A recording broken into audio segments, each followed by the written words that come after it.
when we can go.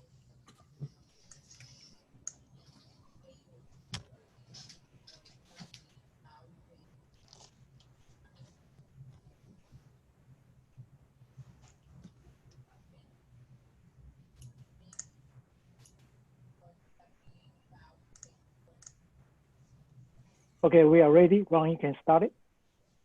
Thank you, Mark. Good afternoon, everybody. Thank you for joining us. For all of you that have joined us these past 3 days, thank you for taking time out of your busy schedules to join us on this really exciting 3-day Charrette.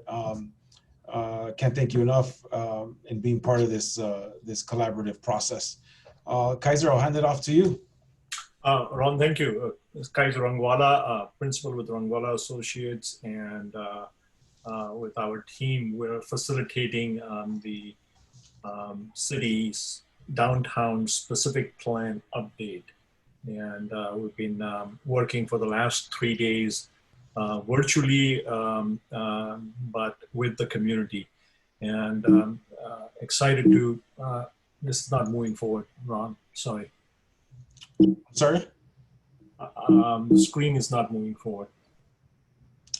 Oh, Mark, do you have, oh, there we go. Okay. Sorry, thank you. So the process that we have for the specific plan update is 6 steps. We are at the visioning step, and we've been meeting with the community for the last 3 days. Today is the final day and the final presentation.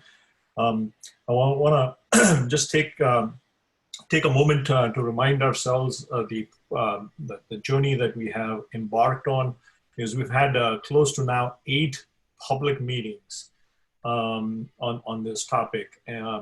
We started back in July at the joint meeting with the City Council and the Planning Commission to confirm the scope. And we got some direction from both and feedback from the City Council, Planning Commission, and staff at that meeting. Since then, we held a focus group meeting in September, culminating our the discovery work process, where we essentially at that meeting shared all of the discovery process that we had engaged in trying to understand the people, the place, the market, the mobility, and the parking strategies. We at that meeting also confirmed our understanding of what we had received from city staff, but we wanted to confirm it with the community of some of the catalytic sites that were identified. There were a total of a dozen or so catalytic sites throughout the downtown area.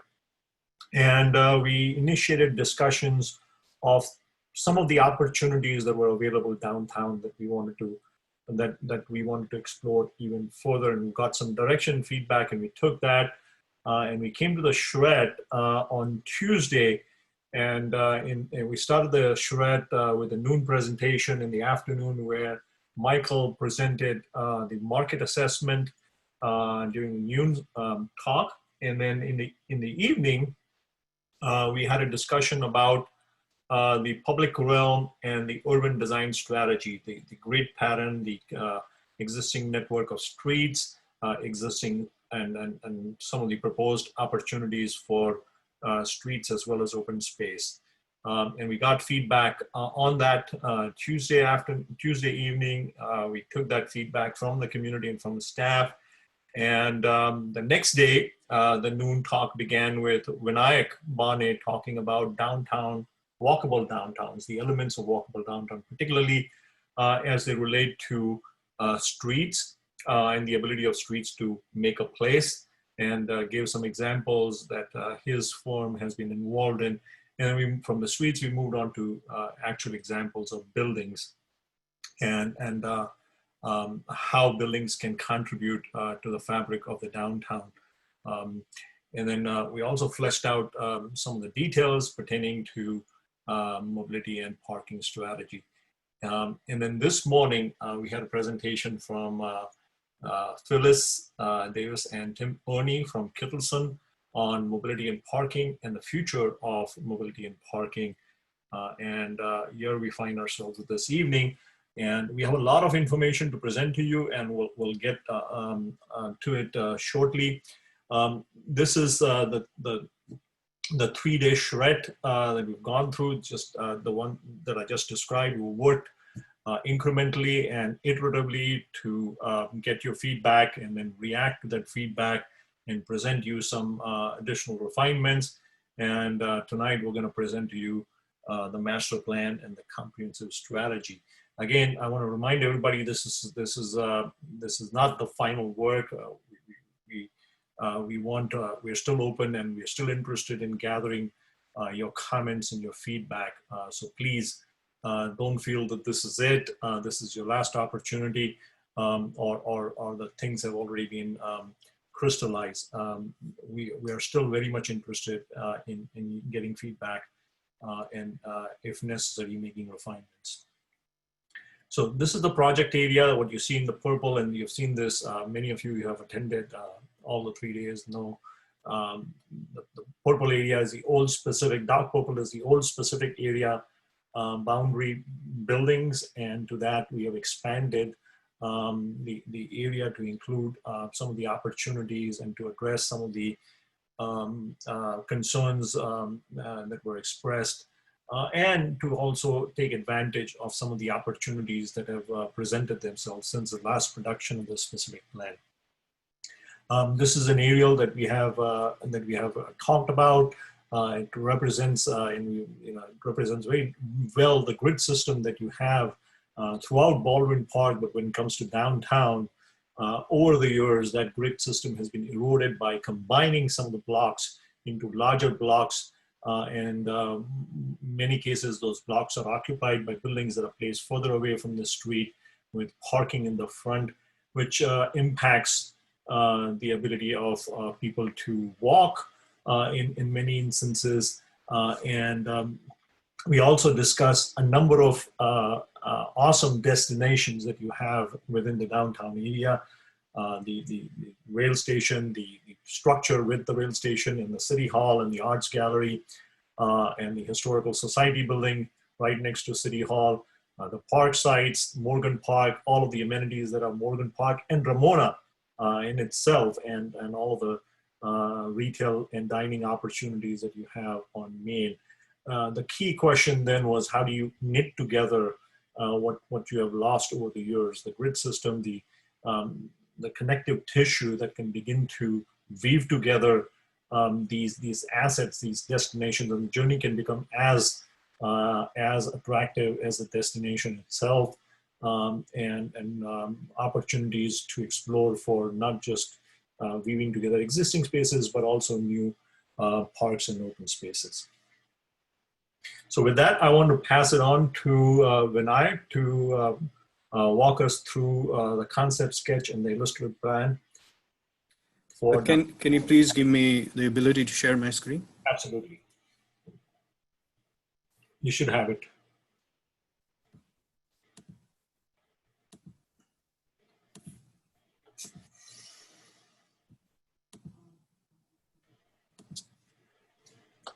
Can you all hear me clearly?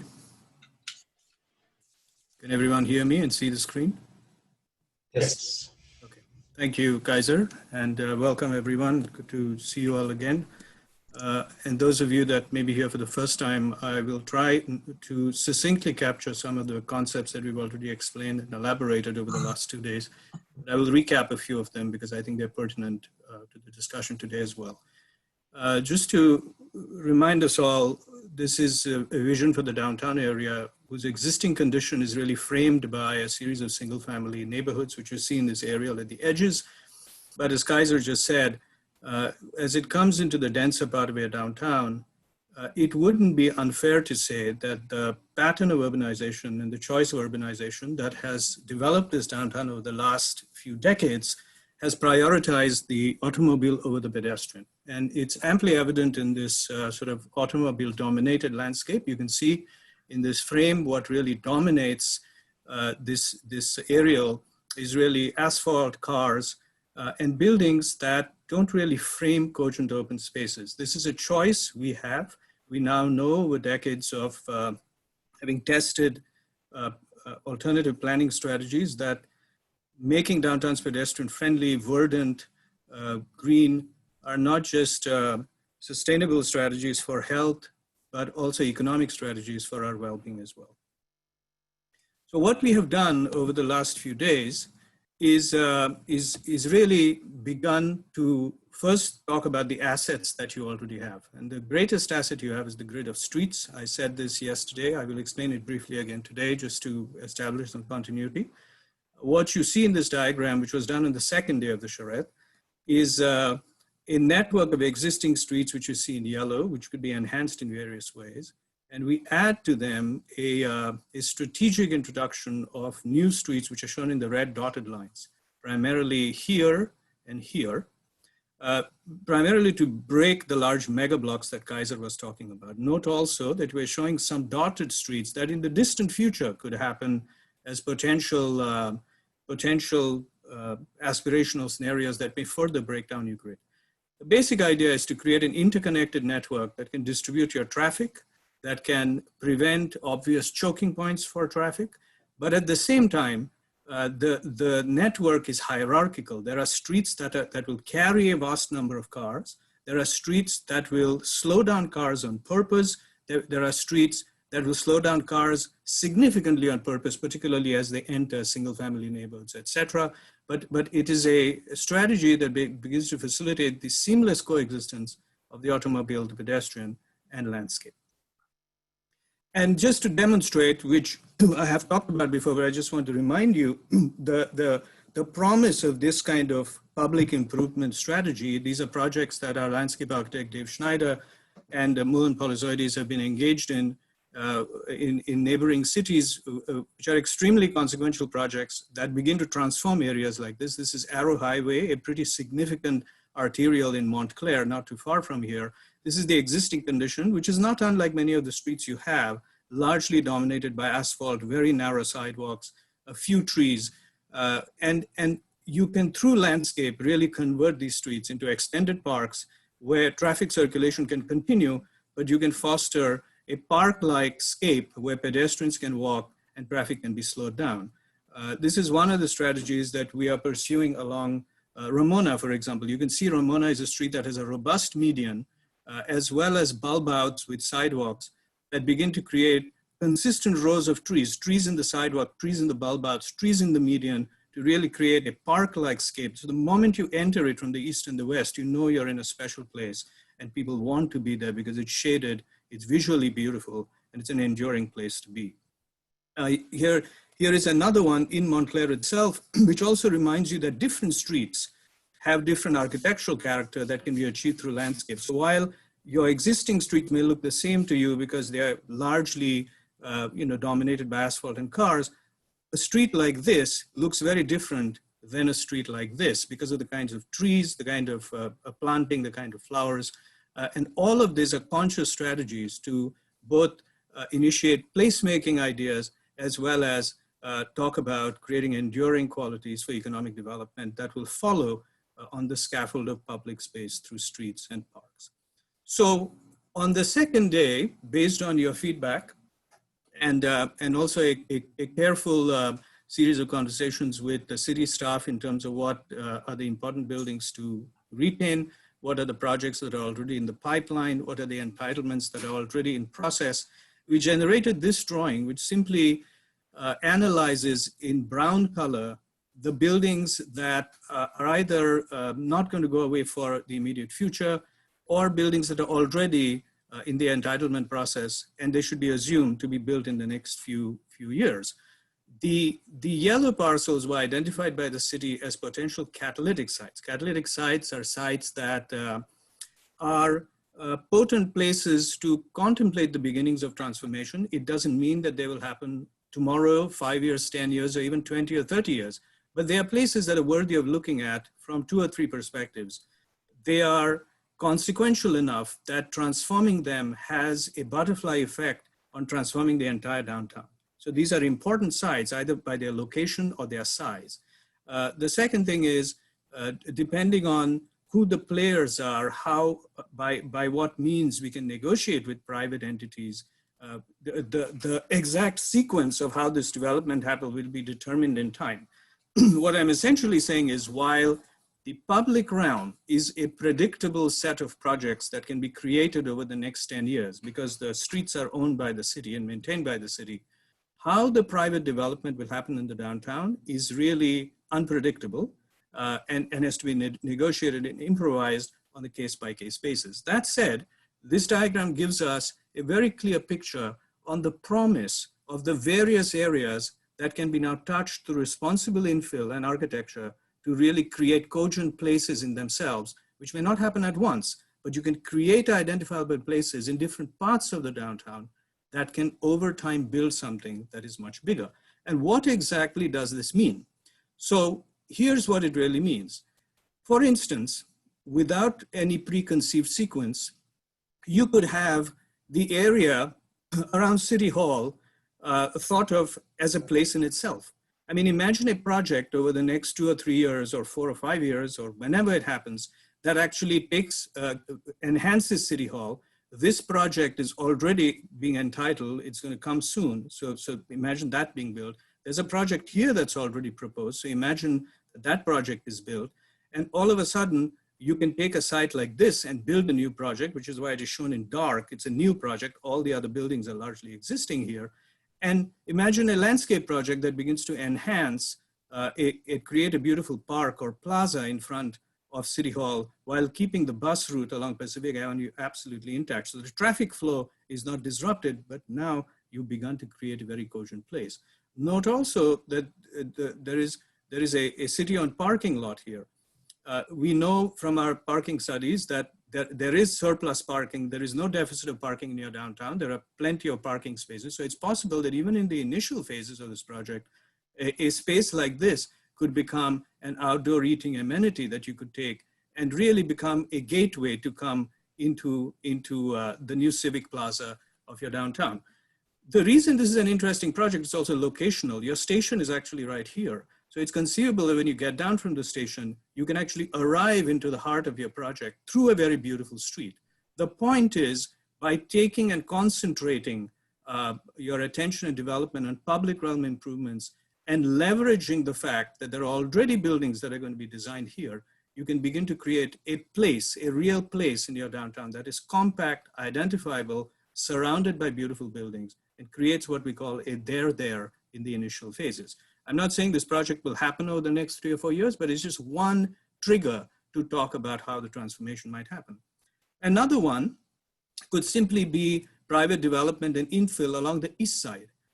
You could take the eastern side of the parking lot and convert it into a beautiful outdoor seating space. New development could happen here. Note that we are keeping the existing building. It's fairly new. We don't think it's a very nice building. There's no reason to touch it. And an iconic building here, more like a flat iron piece that one of the community members had made a very brilliant, astute comment that really becomes a gateway as you come from this side into the downtown. A third one could be the enhancement of the area south of the station.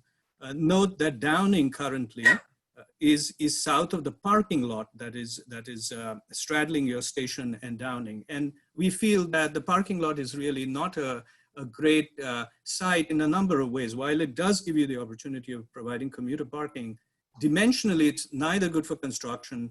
It's very thin to create any kind of cogent housing. And any kind of construction here will be so close to the Metrolink trains that residents might not really enjoy living so close to noisy trains like this.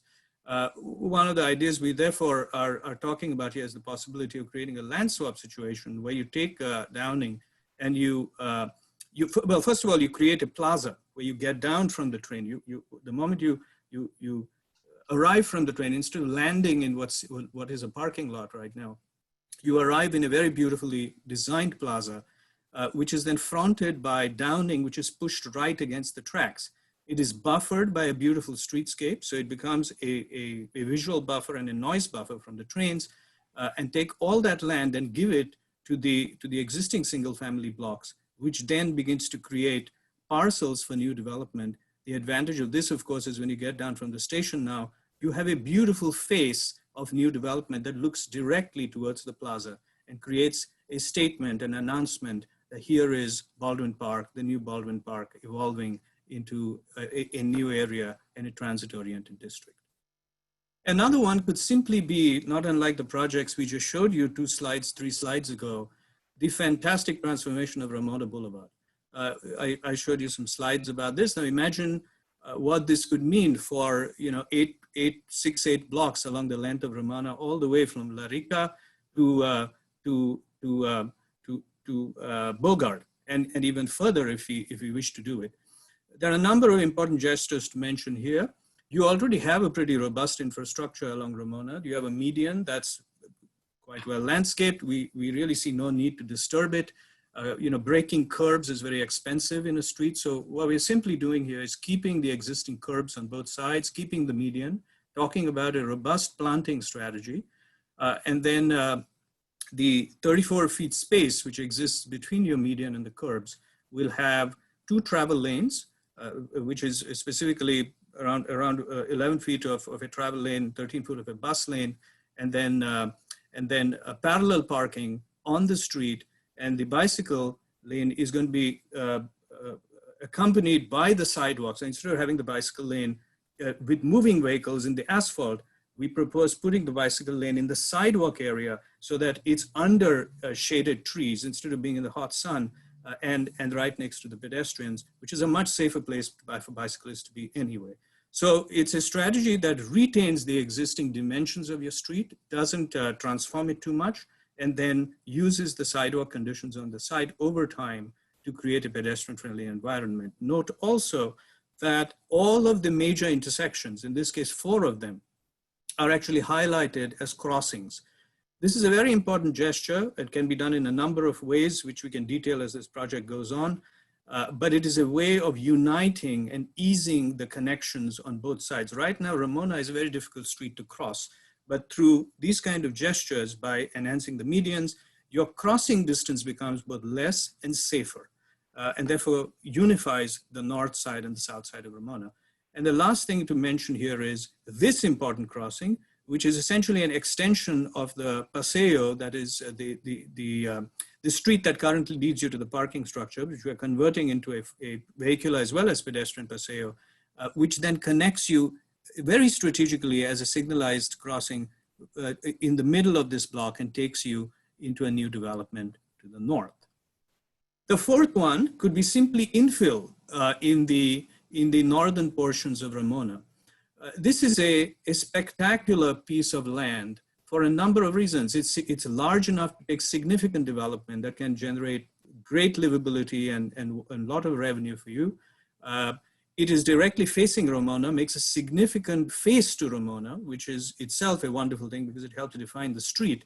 And it also relates in its proximity to Morgan Park and to the eastern side of your downtown as well. So creating a very sort of model pedestrian-friendly mixed-use infill with residential uses, office uses, perhaps some commercial uses, can really be of the essence to create a precedent for the rest of your downtown in terms of development. So what this is trying to show as a hypothetical fictional scenario is the idea that you have one connection of streets that goes east-west.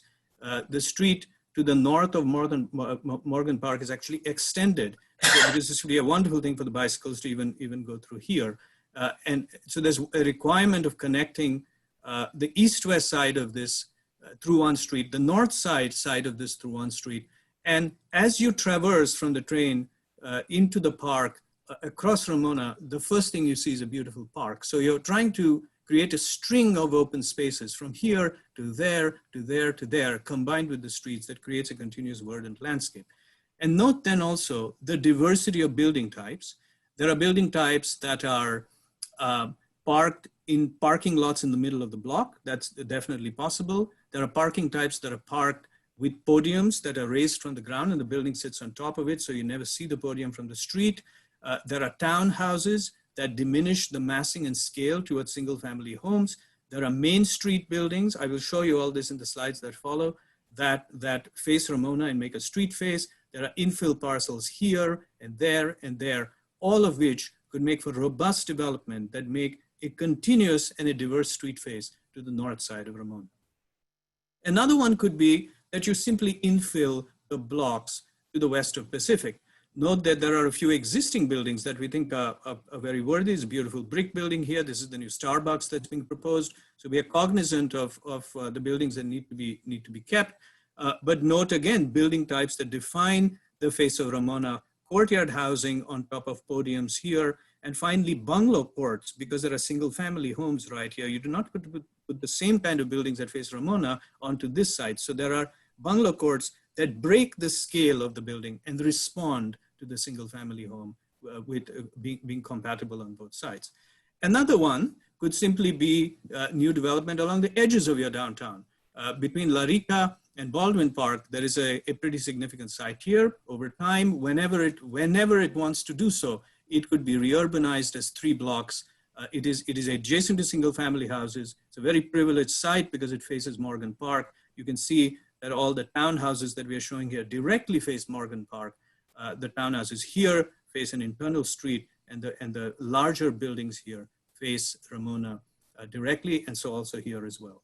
The combined effort of this incremental creation of the public realm and private infill results in other things that may happen over time as well. For example, the infill along MAINE, keeping your existing grocery store. I mean, everything doesn't have to get urbanized. This could happen here as well.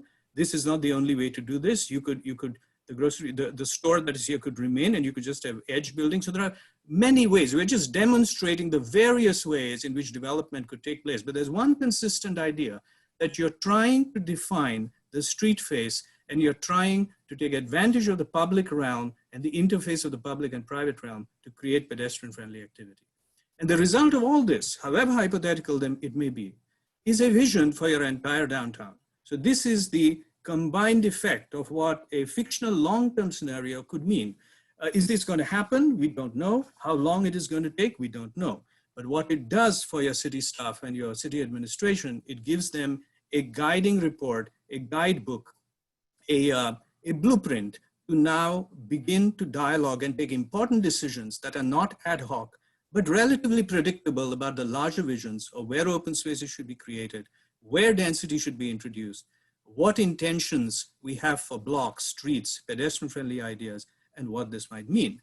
I just want to conclude with just reminders that these are not, although these are two-dimensional drawings, the physical manifestation of this is actually what's going to transform your downtown. And I spoke about this in my afternoon talk yesterday, but I wanted to leave you with this because my talk is going to be also followed by a discussion from our landscape architect who will focus on the promise of open spaces in terms of beautiful photographs as well. So just to give you the other side of the story, buildings in your downtown.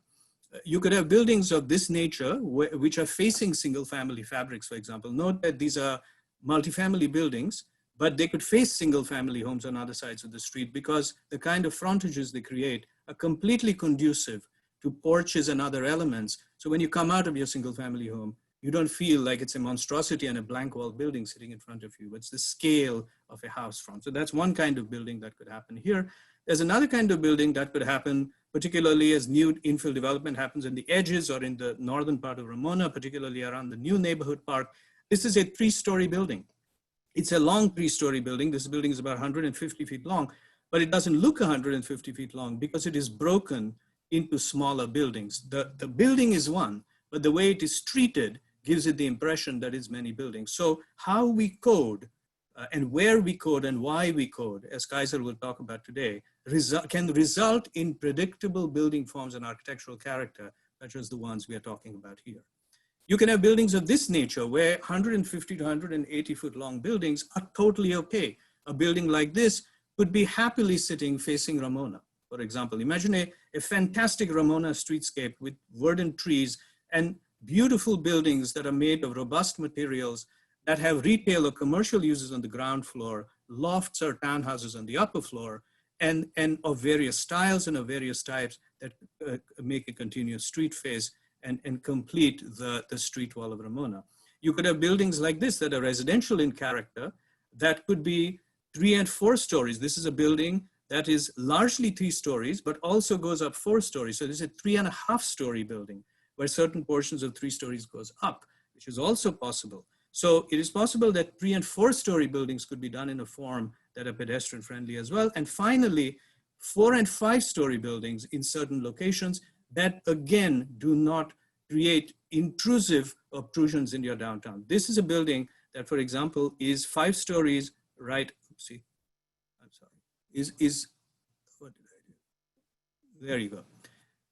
Is 5 stories right here. It's 1, 2, 3, 4, 5. But it is layered with a 2- and 3-story piece. It is layered with a 4-story piece here. It has projecting balconies. It has variety in terms of rhythms, all of which can be part of the guidelines, the codes, the standards, the precedents that we begin to show you. So to sort of conclude the 3 days of work is really to in effect, transform the downtown from the way it is right now, which is a paradigm of, the kind of urbanism we practiced over the last few decades, many cities in Southern California and certainly beyond, an urbanism that has prioritized the automobile, to really creating a downtown that prioritizes you, the pedestrian, and the quality of life and the health and the prosperity index that many downtowns all across Southern California and beyond are now well established in terms of the methods that they're taking on. So this specific plan, just to my final line, is the beginnings of this process. It is not the end. We are only at the beginning.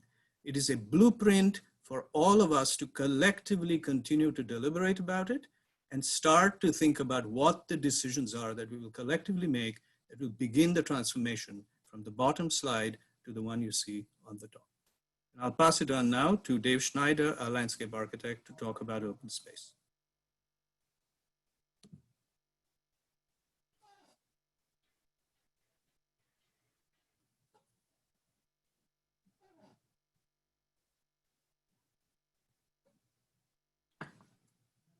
So we've come with numerous proposals and schemes for the area in question, and this particular area is the train station as well as the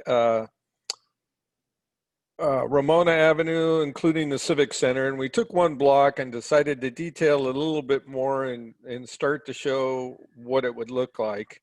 And before we get too far into that, I wanted to show the pictures on the right. On the right is basically is Morgan Park.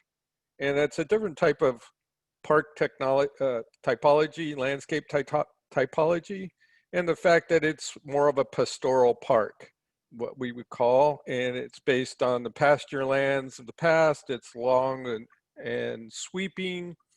It has big vistas. It has more passive uses generally, except in athletic areas. And it also is very naturalized in its appearance. There's another type of landscape typology, which is your more urban landscapes. And that is shown with the photograph down below, which is Paley Park in New York, but it is also an urban situation where urban parks tend to be an interpretation of the natural environment. They still have a very architectural feeling because they are creating outdoor rooms within the landscape. And so that's what's really important here, is being able to define that sense of space and that room typology, so to speak. So this is where we started from. And we started to look at the areas. Now, a lot of the photographs that we've shown down at the bottom are ones before, but we wanted to kind of show you what that southern park might look like on South Ramona. This is obviously just one scheme, but this is what you would start to need to do. We have a bicycle path that would run all along the top portion here, which is on the southern side of Ramona, and all the way through. We would have some form of entry courtyard that came in as you crossed across the street. There might be a water element along that edge. And then we would also have a pedestrian circulation that would kind of meander all the way through the park and eventually get you through that area.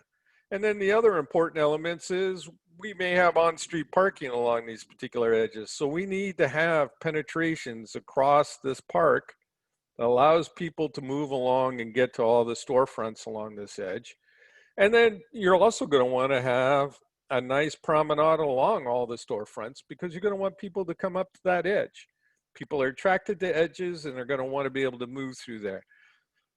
And then what we did is we kind of divided the spaces up to give you some form of sequence to come through the area, and also to be able to develop different uses for all of the different types of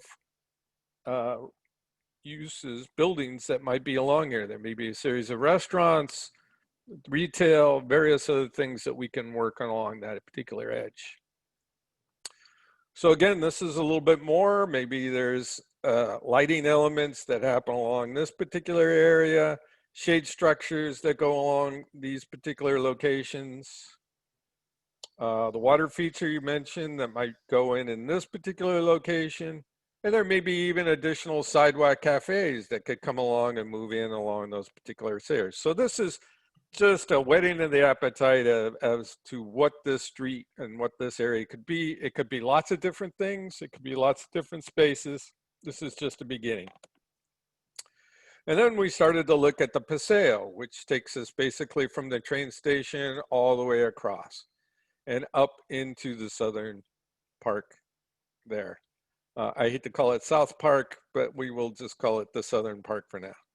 Anyway, as we move along and come across the train station, there may be an element like this along this particular side that really starts to open up to Bogarts along this area and the train station to entice people that are stopped at the train station to maybe get off and move through the environment. We might put a waterworks or a mural or something of that nature along the backside to have people see and come down and want to explore and go farther, deeper into the project. And as you come around, there's some extra spaces here that are currently used as parking that maybe a temporary pop-up container type building, as we showed here, could possibly slip in there in the meantime until this building starts to redevelop. And so as we also look, you know, we have a big parking structure that's along this particular side. And so how can we start to use that as an asset? Again, we have murals that could be placed along that side. A grander scheme is you might be able to project light shows on that particular element to give a nighttime presence to it at certain times of the year. And also, again, locations such as this that are showing people having a good time and wanting to bring other people in enticing spaces. So then as we come through, we end up at the train station. You know, it could be simply as a bosque of trees with a mobility system all wrapped up within there so people can get on their scooters, carts, and bicycles and travel through this really nice street that we've provided now, which gives us a more of a landscape buffer along this side. So if we can't get this crossing through on the pedestrian location and people don't want to go over the bridge, they have the opportunities to go this way. And of course, it would also be on the other side to go in that direction where it becomes a really nice landscape to move through. And this is over near the Civic Park. This is the end of Downing where you would start to come through that really large landscape space and when you turn and came. And we've taken the plaza here. We think a water feature or art element, something that's an accent at this location is an important location. Number one, it's kind of a terminus to Sterling along this edge, but also becomes a really important eye catcher as you come around the corner and makes you maybe want to come down, go a little bit farther on your walk, and then eventually find your way back up into Ramona along that particular edge. Oh, let me go back to this picture. I didn't really go over the photographs too terribly much, but the space could mean lots of different things. It could be very simple. It could be a political park with a speaker's corner, or it could be a really ornate park with lots of seating areas, places to sit around, a large fountain. And we also see that there might be a possibility of retail all coming in along these particular edges. And so it becomes a really nice respite space for that area. And then we'll get in to Ramona as you make it up. We showed this slide last night, how Ramona would start to change. We have parallel parking along here, and we looked to put in canopy trees along either side to make a really nice shaded street. And this is the typical cross section. We've kept the existing curbs where they are, but we provided bicycle transit along this side. And as time goes on, we can add to that bicycle transit, which is going here with pedestrian coming in as these infill buildings start to happen. And this is a section above what that might look like. And as Ramona changes, as we get to the edges of our project, we might want to change our street tree pattern to a different tree that really kind of starts to announce a gateway. It works with the architecture that Vinayak was mentioning, but also is part of reinforced in the landscape where it starts to say, this is something special, and the space changes right here at either end, bookends the downtown. And then we talked about last night, the crosswalks, the importance of the crosswalks and how they can be done, how paving patterns can change to delineate where pedestrians, bicycles, and vehicles go. We can simply do this in paint, or we can do this in really rich materials. It only takes time. Certain things can be temporary, others don't necessarily have to be. So it's all a matter of phasing and how one goes through the project. Now we started getting into looking at all the sections for all the streets. So these are kind of in alphabetical order.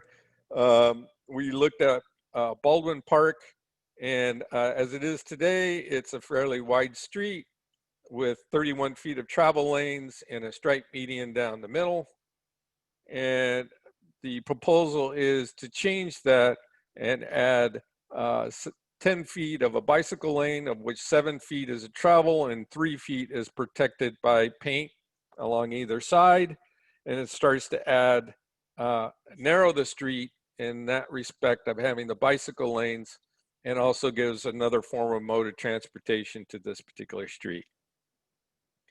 Bogart has a number of possibilities. This is the street that's along the train tracks.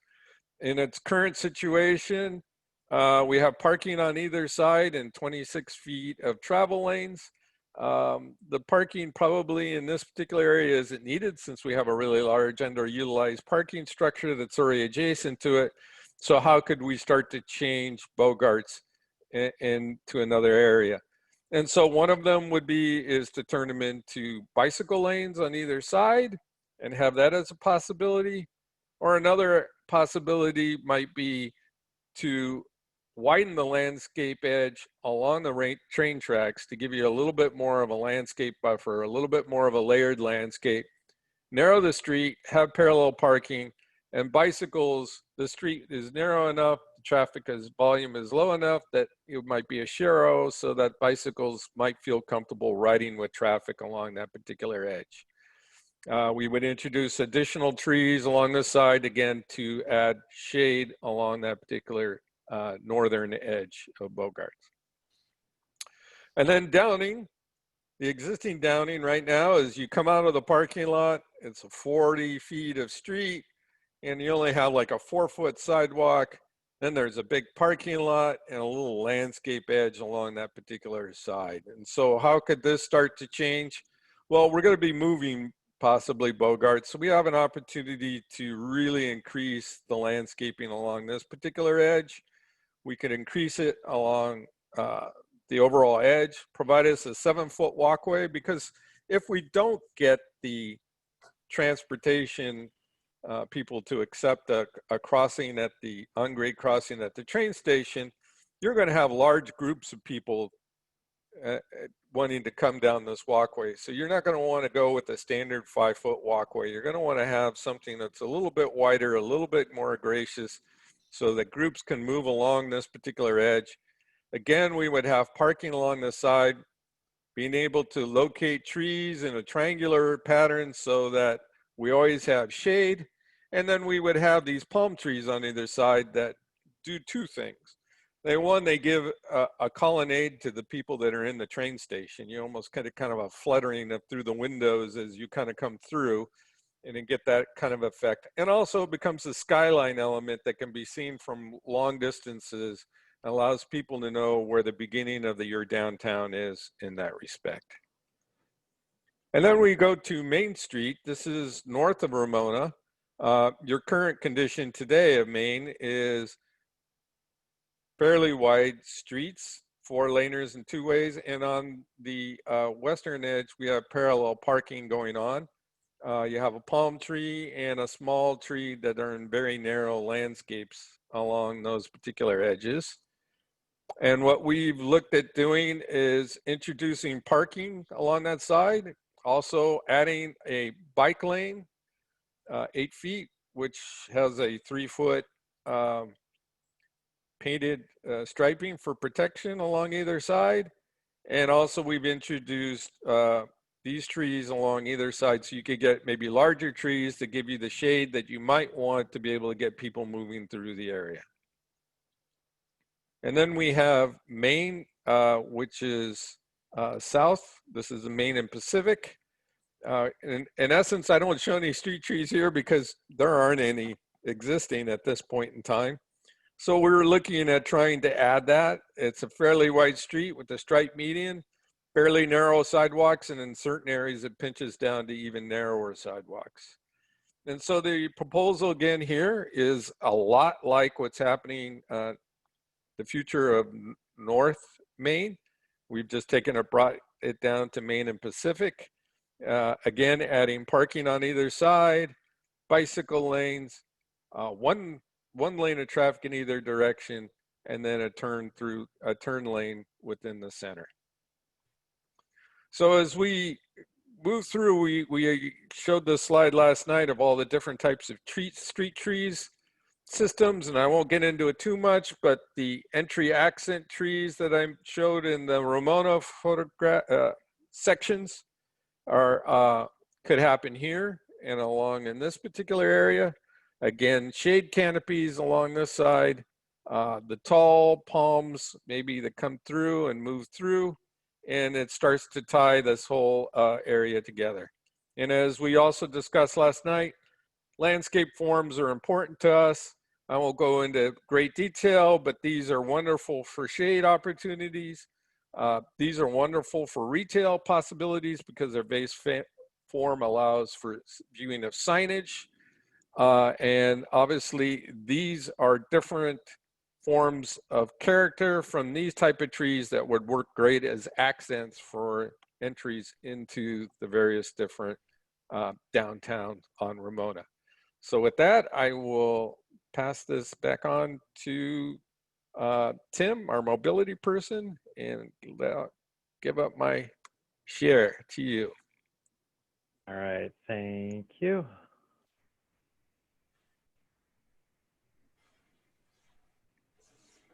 Everything look okay? Yep. All right. So as we talked about at lunch today, transportation is really what we see as what ties everything together, no pun intended. So what we wanted to do was to talk a little bit about the mobility strategies that we've developed and kind of the direction we want to go. Once again, looking at the land use, the urban design, the look and feel of the streets, etc. So overall, our goal for this is to facilitate circulation and access for all user groups, and then to maximize the efficiency of each mode of travel. So that's kind of our overall goal with respect to the transportation network. And then with that, I'll talk a little bit about the different elements associated with that. So first, we want to implement complete street concepts. What David was talking about is right on, that we're looking at opportunities to incorporate PED improvements, bike improvements, transit improvements, but still maintain good vehicular throughput. Based on a lot of the conversations we've had over the last couple of days, is we want to establish a park once plan and mentality. So when people come to downtown Baldwin Park, they park and then they're able to circulate efficiently between multiple uses and not have to get in their car to continually drive back and forth between places. We want to provide real-time information on the available transportation options. And this can be anything from having that parking occupancy information at the City Hall parking garage and push that out via app, to having real-time arrival and departure information for Metrolink located near City Hall. So when people are coming out of the building, they can see when the next train is. Or even having some of the kiosks that we talked about today at lunch too, showing when the next bus is coming. And as part of that is establishing a comprehensive wayfinding program. So when you do come out of a transit stop, you know how to quickly get to and how to the most safely get to different other destinations. So if you are utilizing one of the bike share bikes and you want to take it to get to Morgan Park, you have a map that shows you the best route to take. And that route could include where there's bike lanes or where there's amenities along the route. We want to improve the access to transit and to integrate transit into the street design and land use planning. There could be opportunities to incorporate some of the transit amenities into buildings, but really make sure that we're accommodating and incorporating things to make it into a true TOD. We also, and this was a big topic today during our lunch presentation, is we want to establish a curb management plan that accounts for not only existing conditions, but also the future. So as we look to see how transportation changes in the future with the increase of use of Ubers and Lyfts and delivery services, and even way in the future, if we're talking about things like automated vehicles, we want to make sure that our curbs frontage can accommodate those. So are there opportunities to establish flexible zones on the streets? So they can be used for parking sometimes, pick up and drop off other times, or even have it where it can be used for food trucks as well. So have those build that flexibility into the plan. And finally, and we talked about this the first day, safety is a very big deal for active transportation users. And the city has done great things over the last couple of years to enhance and improve safety, including addressing Vision Zero and building that into a lot of their strategies. And we want to embrace that and build upon that as well.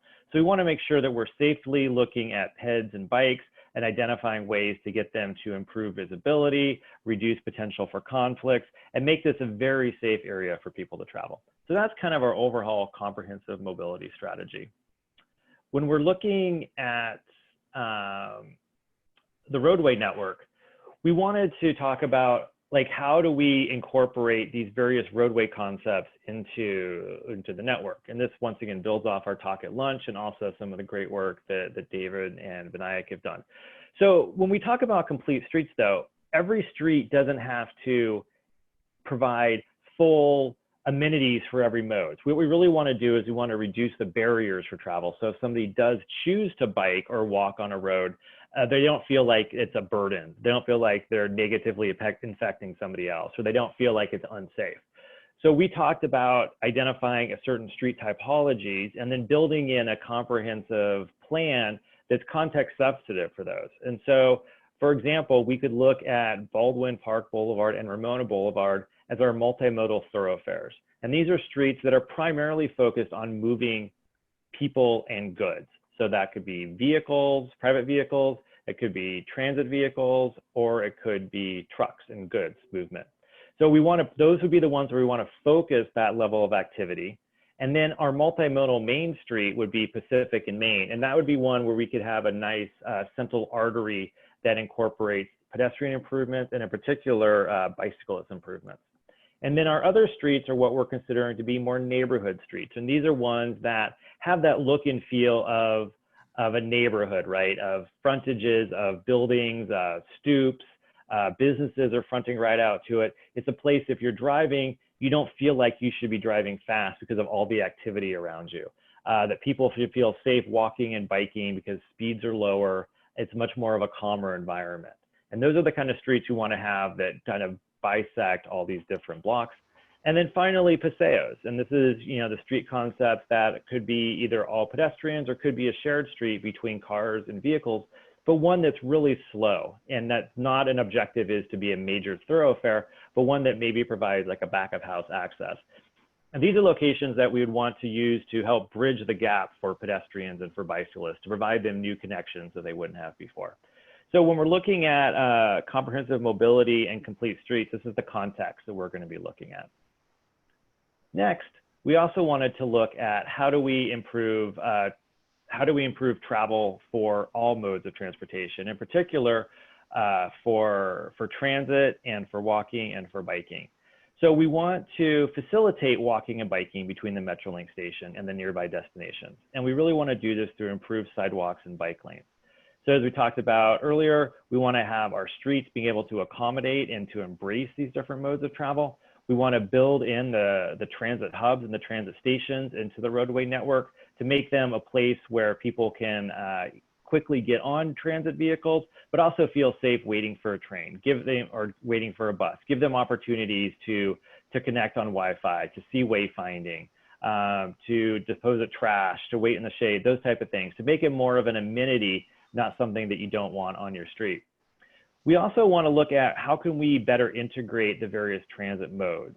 We have Foothill Transit and Baldwin Park Shuttle operating along Ramona, but they don't always have stops in the same location, so which makes it difficult to do transfers. So we want to look at ways to improve those connections, improve those connectivity points as a way to use the shuttle more as a local circulator.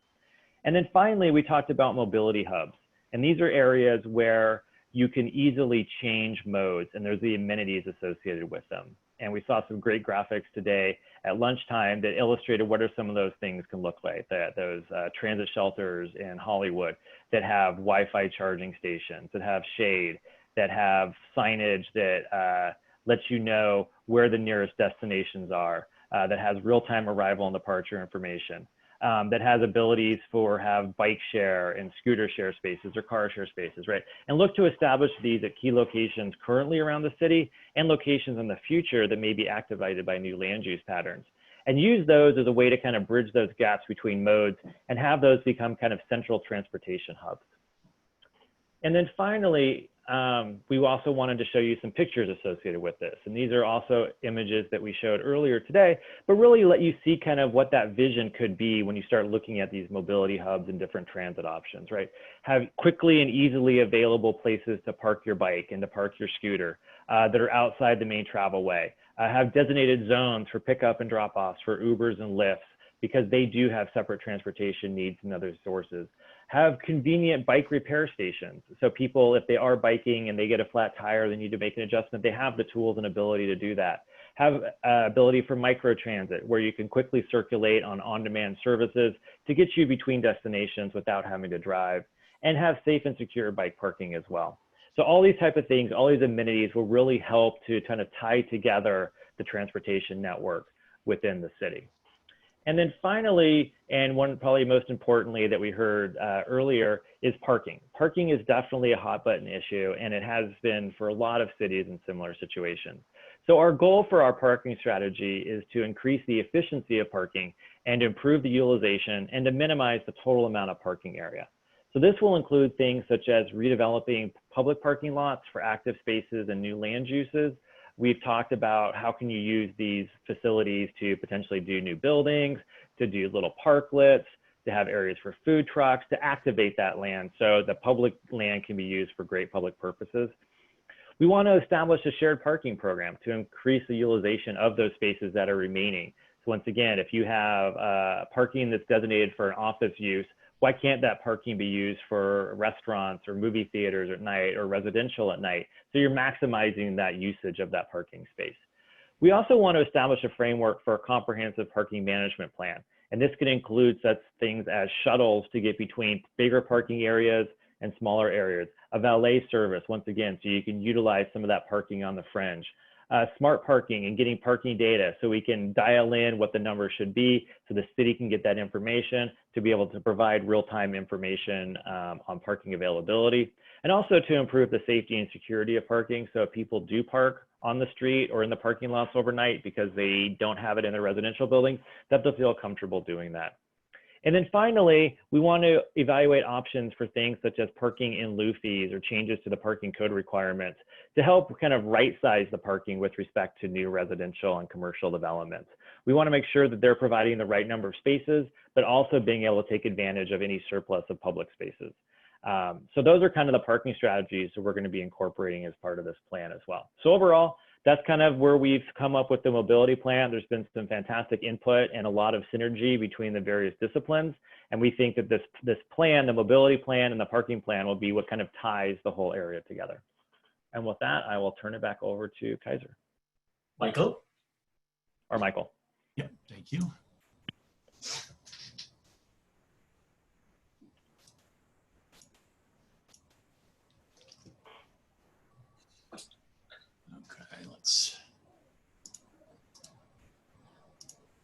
there we go. Okay, I'm going to talk really briefly here about some of the tools that are available for funding revitalization. Some of the infrastructure projects that we've discussed during the Charrette, plus provide a demonstration about how one of these tools could work to provide the funds that would be required for infrastructure provision. Many possible tools or financing mechanisms have been used in a variety of specific plan and downtown revitalization projects. Ultimately, though, there needs to be a variety of funding sources since no one source is going to cover everything. So it really needs to be a menu approach. And what I'm showing here is we've got kind of four key areas that the city could look at as part of its menu of funding. The first step would be special districts. These are ways to raise revenues for infrastructure development as well as special programming to support the district.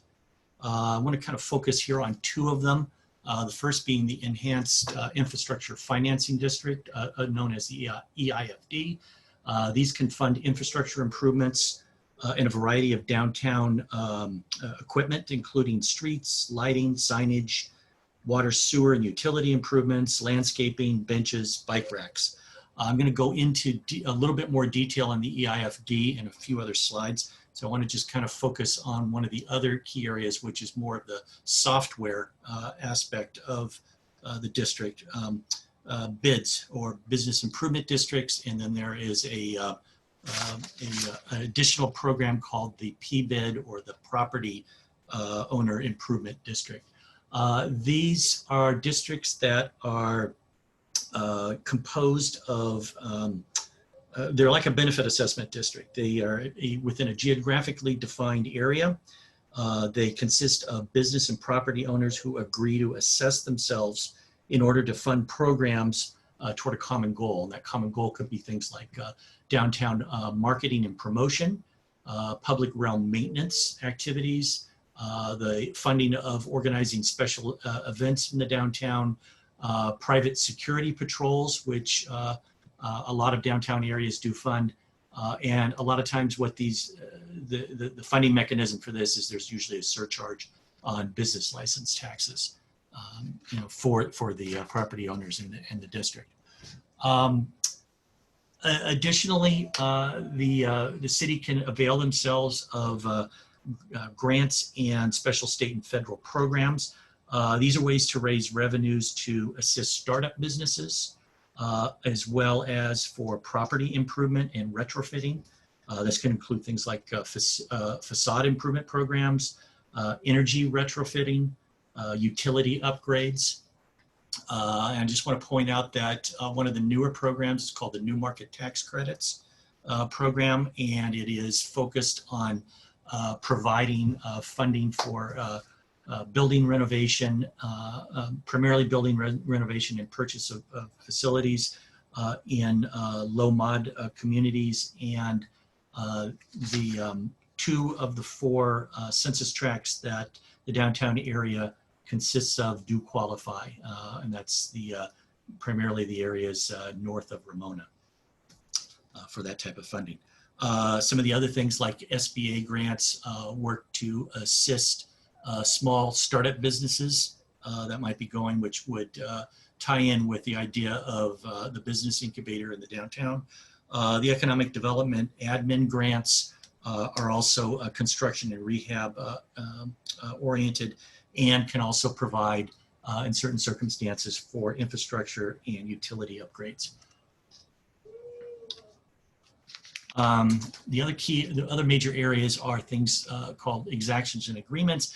These are raising revenues by granting development rights in exchange for public benefits. They can take the forms of impact fees and development agreements and inclusionary housing fees to fund affordable housing. With the development agreements or the negotiated public benefit provision, it is a negotiated strategy with the developer who's seeking entitlement guarantee for a particular period of time in exchange for providing some type of public benefit.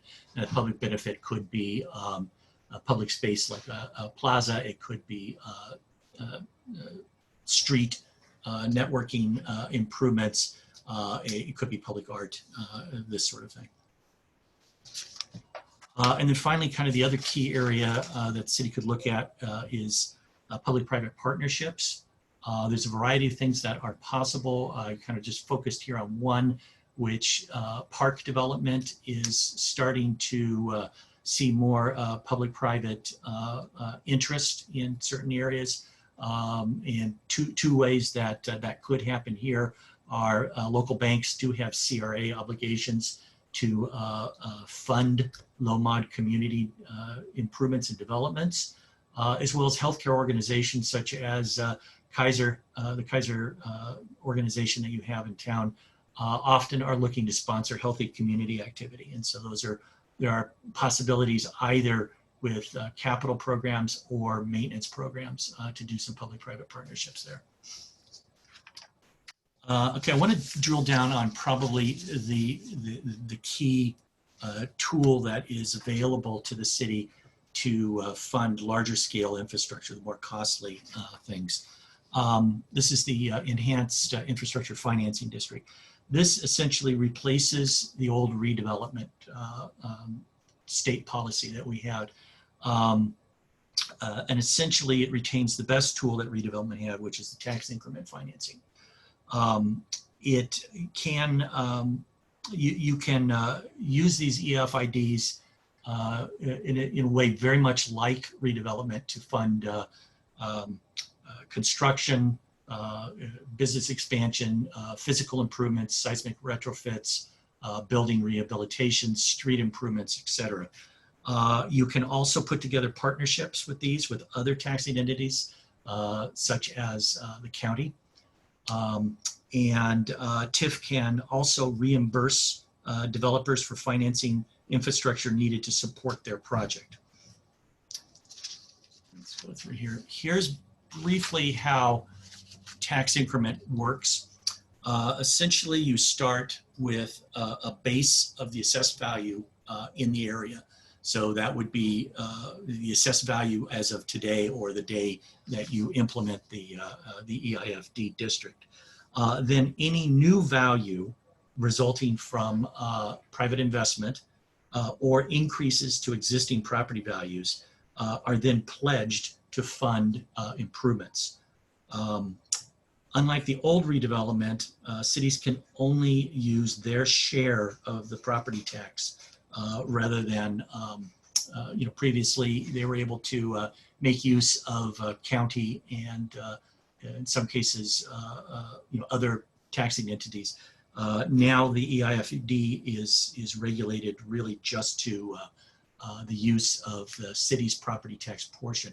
And the city of Baldwin Park right now generates, they are able to collect about 9.5 cents on the dollar for the property tax. So on the left-hand side, what we have is the base, the starting point, and then as new private investment happens in the area and existing property values continue to benefit from the surrounding property or surrounding private investment, assessed value will begin to increase. The baseline AV is still available to the city's general fund to provide things like police, fire, general government services. The incremental growth in assessed value is, or a portion of it is then collected and used and directed to specific physical improvement projects.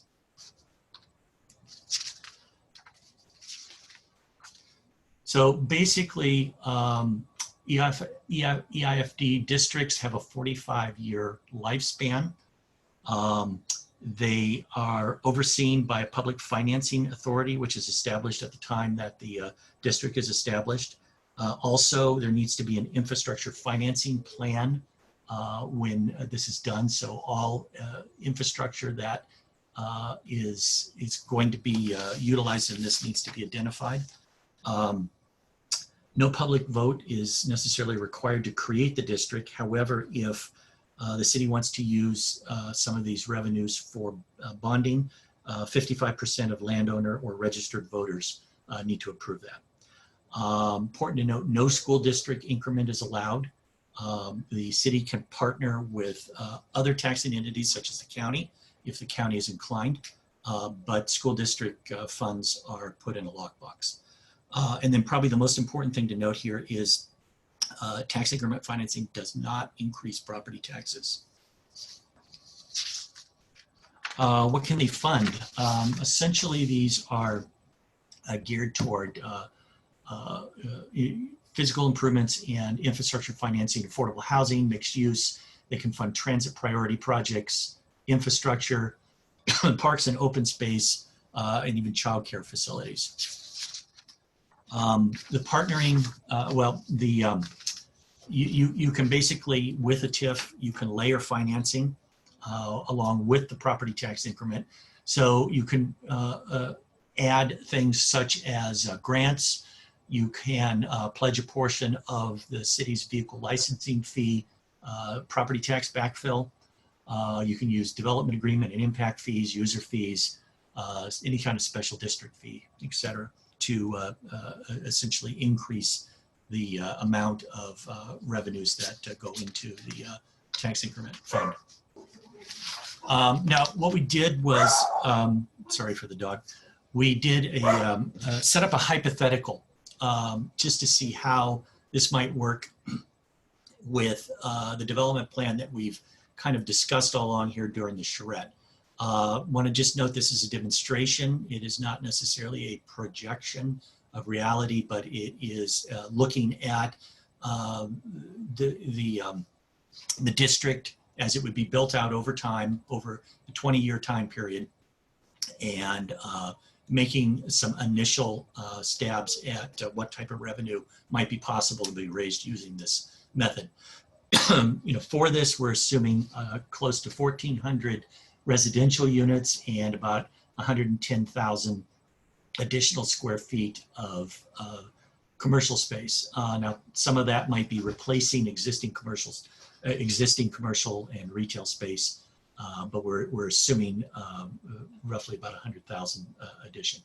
The development mix assumes about 80% would be rental apartments and 20% of units would be for sale units.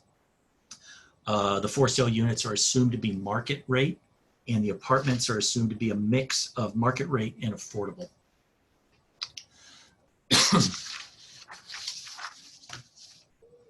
So the potential growth, given these assumptions, we've done two scenarios. One where we assume that the property tax increment only would be, that would be the sole funding source for the TIF district.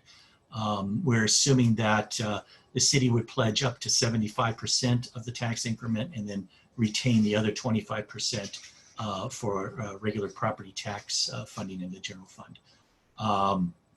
Over time, it starts very low, just over $100,000 by year 5. But by year 20, we're up to about $490,000 a year. And these are annual revenues. So over the 45-year total, given this first scenario, it could raise about $21 million. Now, this could be utilized in a pay-as-you-go system, or all or a portion of it could also be bonded to pay for infrastructure. Scenario 2 utilizes both the property tax increment as well as assuming that a portion of the city's in lieu motor vehicle licensing fee revenues are also put into the TIF fund. In that particular case, the potential 45-year potential grows up to about $62 million. So again, I want to emphasize that this is hypothetical, but it shows that given an active market response to the actions taken by the city in the specific plan, it could generate revenues from private investment that could support public projects. Okay, with that, I want to turn it back over to Kaiser.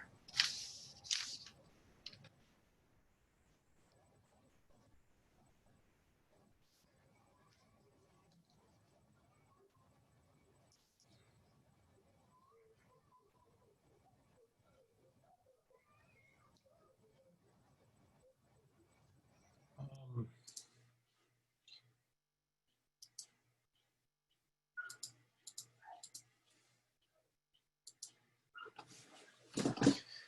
Okay, we're getting to the end. I know you've been patient and it's been rather long, but we wanted to be comprehensive. Just wanted to discuss the code briefly, the framework of the code. The code is the key tool for implementing, because a lot of these changes are going to occur as a result of private investment that you attract to the city. And having a clear and compelling and precise code, clear vision, compelling vision, supported by a precise code is an excellent incentive to offer. There are three goals in the coding approach. One is to focus on the public realm. The one thing that conventional code actually misses out on. It has very little response to any standards related to the public realm, but we want to turn that on its head and instead focus on the design of the public realm, which is the space between the two facades of the private realm. It includes private property, it includes the private frontages, but essentially that envelope, which could be streets and street design, as well as open spaces. And so that's the first goal. The second goal is to create predictable outcomes, so that if your standards are geared to produce buildings that have lasting value and are contextual in nature, and avoid what you see on the right-hand side, which is which with the first two diagrams is conventional coding has traditionally given you a block-shaped cookie cutter project, and what we're trying to do is create more context-sensitive development within the area. So we want to encourage predictable outcomes and having precise standards rather than vague, archaic, or abstract standards. And then the third goal is to reward the development community by having a predictable process. So it's not just outcomes, but also a process whereby if they play by the rules, then they have a smoother process because the vision is already vetted by the community and they are building for that vision. So this is something we discussed yesterday. I want to now walk you through the code and the framework that we have for Baldwin Park. This is the regulating plan, and in the regulating plan, the green represents the open spaces, the parks and open spaces. So you see Morgan Park, but besides Morgan Park, you see a range of different typologies of open spaces that David discussed in his presentation. So I won't go over them, but it shows you not just existing spaces, but also shows you proposed open spaces. Now, some of these proposed open spaces, as we discussed, the precise location of that, we probably want to grant some flexibility to the development community. For example, this parcel you're north of Ramona, how that open space gets structured, how it gets provided, we want to offer some flexibility, but the need to provide that open space exists on that parcel because it's a large enough parcel. So that's the open space network. The blue that you see is a civic realm, which is defined by your city hall and the presence of the art gallery. Another civic building that you have is the community center in Morgan Park. So these are your public assets within the city. And then there are some private assets. And in terms of private assets, we're looking at really creating two wonderful streets, two beautiful streets in downtown Baldwin Park. The first one is Ramona, and there's a frontage on Ramona that is unique. And we want to celebrate that. And it's distinct and completely different than the frontage that you have on Maine. And we want to preserve that and enhance that as well. So the key understanding is these are two different frontages, and they require two different responses. But they come together collectively at the intersection of Ramona and Maine. And that's where the existing core of downtown Baldwin Park is, and that's where we see the most intensity being focused and concentrated. That's where also most of the existing open space parks, civics assets, as well as the train station are located, as well as some new open spaces are being proposed. So that's where we're seeing, and we're proposing 5-story buildings, essentially 50 to 60 units per acre. And then besides that core, the frontage along Ramona is essentially a corridor frontage, which allows 4-story mass with 30 to 50 units per acre. Now, as I'm mentioning these heights, let me also just cover neighborhood edge, and I'll come back to the heights. The neighborhood edge is essentially the edge of the neighborhoods that are around downtown, right? These are the edges where the neighborhood interacts with the downtown area, with the downtown core. And it requires a different response than what you see in the neighborhood. In here, we're proposing, again, on Maine to maintain the existing fabric and to reinforce it with 3-story buildings, 20 to 40 units per acre. Now, as I'm mentioning these heights, we're also interested in exploring average heights, so that if you are within a corridor, for example, a 4-story is allowed, but some portion of it may be 5 stories to reinforce the frontage along Ramona. But as it meets the neighborhood or the neighborhood edge in the back, some portion may also be required to step down from 4-story to 3-story. So we're going to look at that average. The predominant massing is 4-story, but it can have some 5-story element. And as it meets the neighborhood or the neighborhood edge, it goes down to a 1-story to a 3-story massing. So we can see that happening all throughout the downtown area. If you're in a core or if you're on a neighborhood edge, there could be some potential 4-story element, but then as you meet the existing residential fabric, which is largely 1 or 2 stories, there might be a stepping down to 1 or 2 story. And this is primarily to address the ravages of the FAR, where you get cookie cutter block shaped buildings, and we're trying to create more contextual massing. Now, besides that, there are 2 additional moves that I want to point out at this stage on the regulating plan. At the corner of Ramona and Maine, you see a dotted line, a red dotted line, and that red dotted line is suggesting a shop frontage, that if you are building along those lots, and at least 1 or 2 are catalytic projects that may happen in the short term, that the code would require you to build and activate that frontage. We're not saying retail. Activate that frontage, provide doors, windows, shop fronts, so that people who are walking past that feel engaged. That it's not either a dead wall or frontages that are not receptive and engaging for the pedestrian who's walking around. So in those areas only, we're going to require a shop frontage. Again, not retail, shop frontage type. And then everywhere else, we're going to leave the market. So where people want to provide retail or where people want to provide shop frontage, they have the flexibility to do that. Now, besides that, there's another move that we are suggesting, and this is the one that we're going to try out in Baldwin Park. This is based on the discussion and the community feedback and the comment that we received yesterday, which is you got some interesting corners, and those interesting corners present some interesting opportunities, but they also provide, if not done well, they could become challenges. And these are corners that are highlighted in dark blue dotted line. And what we are suggesting there is that there is a need for a spatial definition for buildings to come out and define that edge. Because by defining that edge, you're also creating interesting architecture, but also creating safety because you're defining the spatial enclosure so people know where the streets are turning.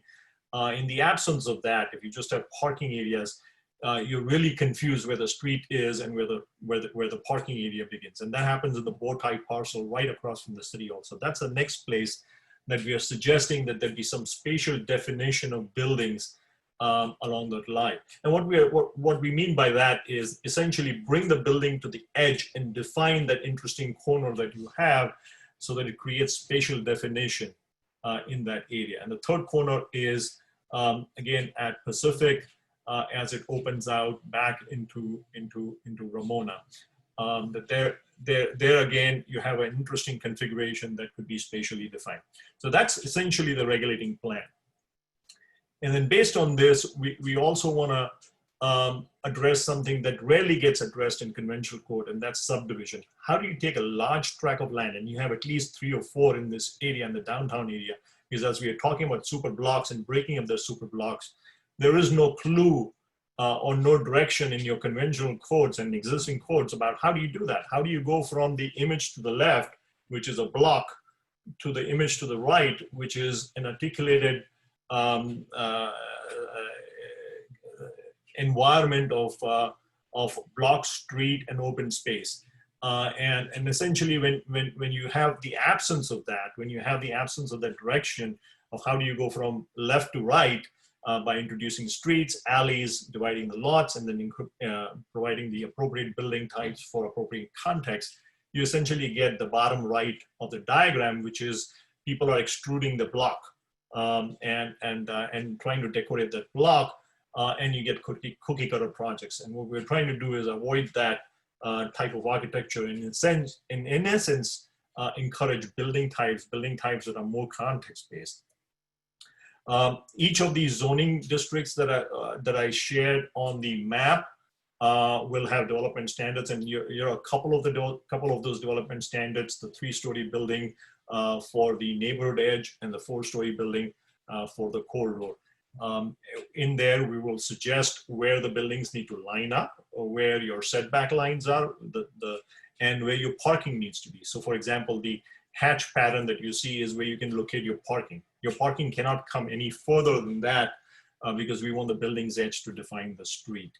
In addition to that, we will have development standards, and note how these are illustrated. So they're easy to understand, easy to follow, and it's going to be, we're proposing a very lean code. We are proposing to only regulate those items that are essentially important in defining that public realm. And in this case, the building setbacks, the parking setbacks, where you can place the parking, where the open spaces are. Somebody made a comment about rooftop open spaces. Yeah, we want to encourage that, but not require that. So that's one of the options that's available. Carrying out the open spaces from the neighborhood level, from the community level, all the way to the lot and the building. And then size and separation, making sure, as Vinayak had shared in some of the buildings, that if it's 150 feet long building, that it's broken down, it's articulated, and there is a massing and scale associated with that frontage. Access and frontage, how you access it, where people access it versus where cars access the buildings, and what type of frontage will also be called out. In terms of frontage, we've identified 6 frontages, all the way from a residential scale frontage to a commercial frontage, a mixed use project. And in the intent of frontages where the building meets the street. And we want to activate the street regardless of what the use is. If the use is residential, obviously privacy is important, but at the same time, we want to have eyes on the street. So you might have a porch or a front yard or a stoop that provides privacy, stepping it back or increasing the height of the plinth, but also activates the street. You have doors and windows that activate the street. And you can go all the way up to arcade, shop front gallery, where in retail environment, you want to have access directly into the retail establishment. And as we mentioned along Ramona and Maine, we're going to require shop front frontages that activate the street. So it's not a dead wall, but it's composed of shop front detailing.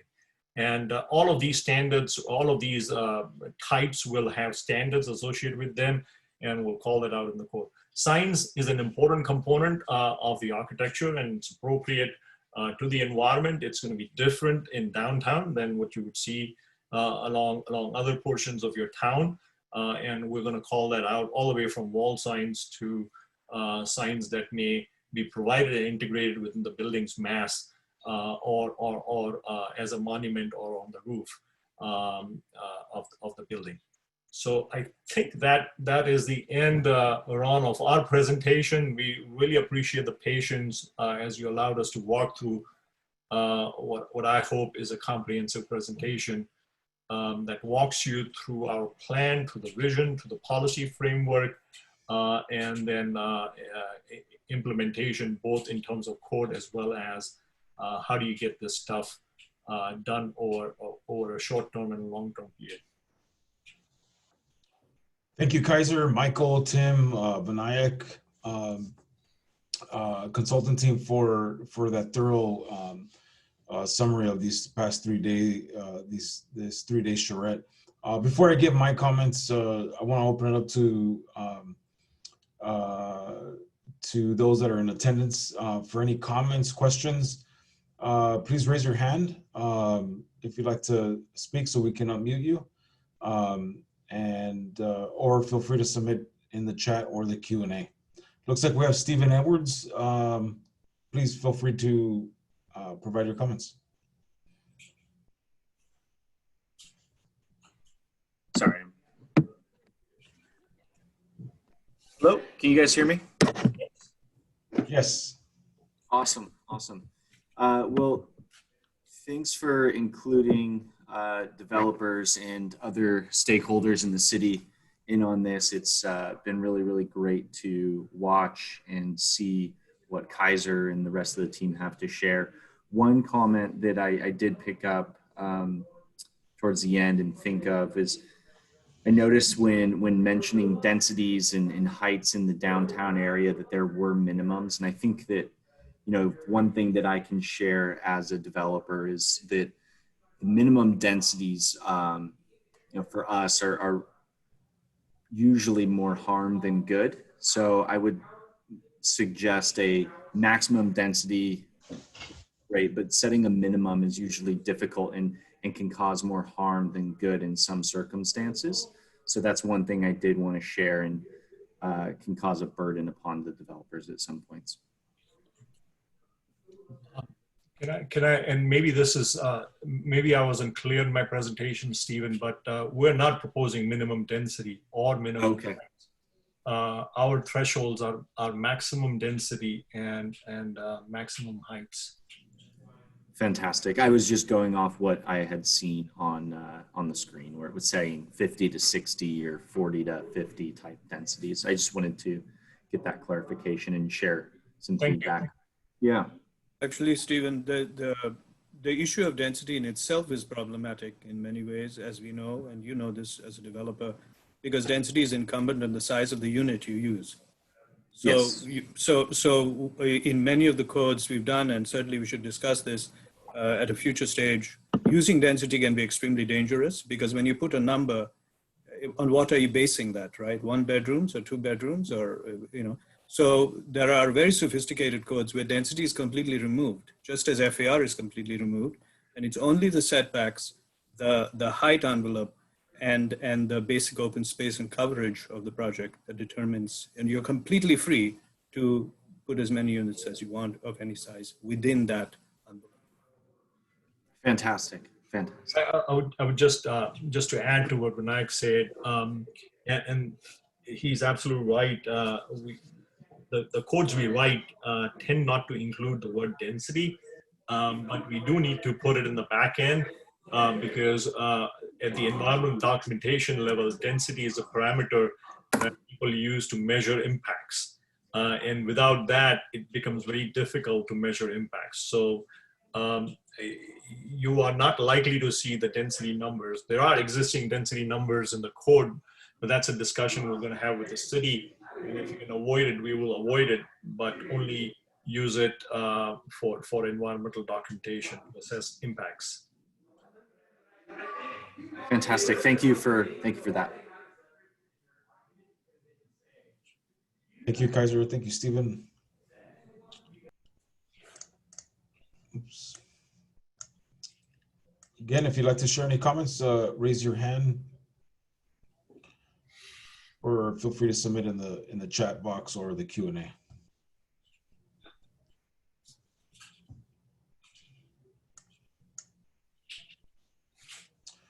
Kaiser, I have one question. While we wait to get some comments in, can we go back to the slide showing the heights and densities with the different color shading? Sure. Let me start sharing the screen.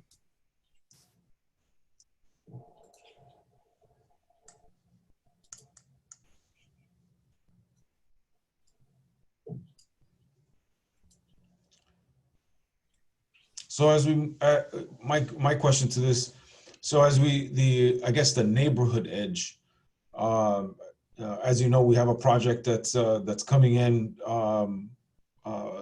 that's already gone through the entitlement process at a 4-story on Downing with our Retirement Housing Foundation, and allowing some flexibility at a 4-story building along within the neighborhood edges.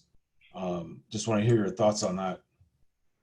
Yeah, I think we need to sit down with you and fine tune this some to make sure that we're being responsive to projects that have been entitled, and we're not inadvertently creating non-conformities.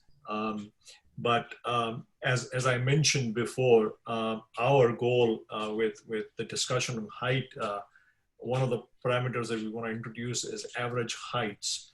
We'd like to review that project and see if it's a uniform 4-story building or it's a 4-story building that has a 3-story component, because that would be allowed in the neighborhood edge, the way we want to craft it, that it will primarily be 3 stories with some 4-story massing.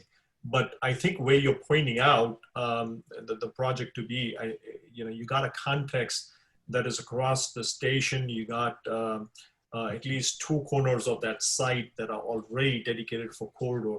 So this is the level of fine tuning that we want to sit down with staff and now review this much more carefully to make sure that we got all of these parcels correctly identified. Good. Yeah, even in the bow tie lot. But no, that's good to know, and we'll refine this as we move along in the next phase of the plan.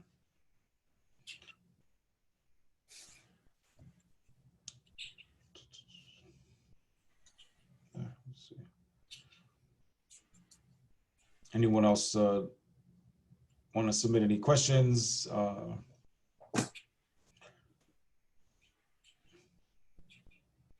It's been a thorough 3 days of presentations. All right.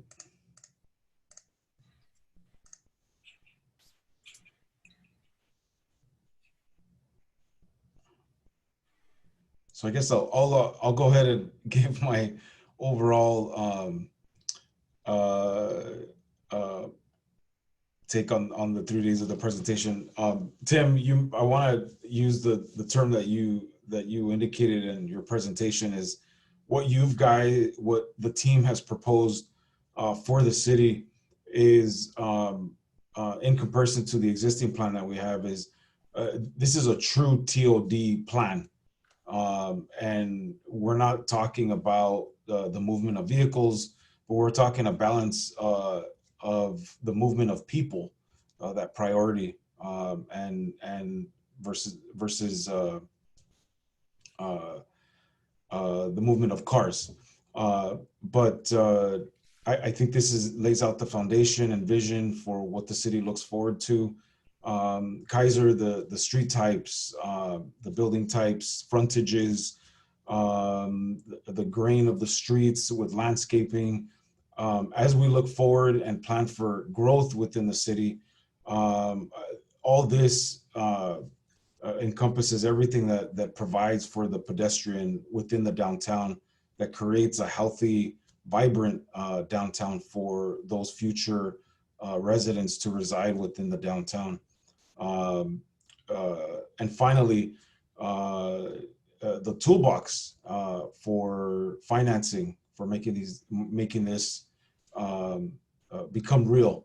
So I want to thank you guys for an amazing 3-day charrette and providing the city for a much needed vision and plan for the future as it plans for growth, given the fact that we got to now plan for the next 8 years of almost 2,600 units. And in comparison to some other cities, 5,000 to 6,000 units in their cities. So, but thank you. Those are my overall comments. But I'll turn it back to anyone who would like to make any last comments as we close this charrette. Ron, I'd like to suggest and underscore something that I think we don't want to miss out on. The very first day when Michael presented the demographic profile of the city, he talked about the people. And it was very intentional. The strength of your downtown, and I want to underscore that very heavily, is first and foremost your people, your community members, the community members not just in the downtown but the larger Baldwin Park network that you have. In the place that we are talking about, we're focused on the place, the destination, the streets. I think that combined with events that Helen can begin to program can actually take advantage of the unique demographic strengths that you have within your city that are unique to Baldwin Park, that are not found elsewhere. And then Michael mentioned about small scale manufacturing, cottage industries, and using them as a tool to attract the individuals within your community to become part of the downtown and have a stake in the downtown, work there at the same time. Whatever the manufacturing, if there's a retail component, that would be great. So the people and the place are what we want to build on. You got a sense of the market. The market is there, and as Michael suggested, there is a feasible and a plausible opportunity to build this in the future. So as you were mentioning, you have the vision, you have policy, you have code, and you have strategy for implementation. And I'm reminded of what Pope John Paul II said, the future starts today, not tomorrow. So you have all the tools, and even better might be the future started yesterday and we're already late. And that's John Lennon, legend in one of his songs. I remember him saying that. So I'm trying to emphasize that you have all the tools today. And we're going to continue to work to refine this in the next few months, work with you and your staff and the community. And we'll plan to bring this in August for adoption, but you can start using this plan as a guide today and start shaping the future of downtown. I want to personally thank Mark Su. And I think we should offer him an honorary degree in planning, because we have forced him to become a planner by facilitating these meetings. Mark, thank you very much. Without you, we'd be lost. I know you're burning the extra night lamp to keep us going, and I appreciate that very much. Ron, I want to thank you and Ben and other city staff for hosting us for this 3 days. It's been great. I want to thank the community, your planning commission, city council members that came to this meeting. And I want to thank my team. I want to thank Vinayak, Bonnie, Dave Snyder, Michael Wright, Tim Money, and Phyllis Davis. I mean, none of this would be possible without the energy and the commitment that these guys bring to creating a vibrant urbanism. So thank you very much to all. Thank you, Kaiser. Thank you, everyone. So if we have any more comments, feel free to submit them before we come to a close on our 3 days here.